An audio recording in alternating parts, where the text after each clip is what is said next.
হাসাহাসি করে, এখন যারা হাসাহাসি করে তাদের জন্য কিছু বলে দেন। আমি তো সবসময়ই বলি যে ভাষা হচ্ছে প্রত্যেকটা অঞ্চলে নিজের, নিজের ভাষা আছে।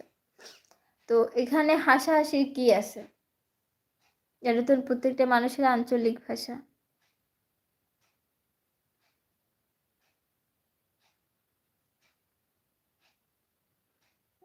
তো আমার ভাষায় আমি কথা বলবো। আমি আমার ভাষা সুন্দরভাবে কথা বলবো। সেটা যদি তার কাছে হাসির কারণ মনে হয় বা হাস্যকর মনে হয়, সেখানে আমার ব্যর্থতা না, এটা তার নিজের ব্যর্থতা। কারণ তার আ শিক্ষাটা ঠিক সে ওইভাবে পাইছে যে অন্যকে নিয়ে জাস্ট হাসাহাসি করা। এটা ছাড়া আর কিছুই না। কারণ একটা ভালো শিক্ষা যে মানুষটা পাচ্ছে সে কখনোই আরেকজনকে দেখে হাসবে না।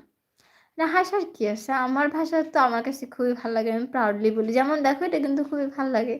যখন কেউ এসে বলে, "আপু একটু বরিশালের ভাষায় কথা বলেন না।"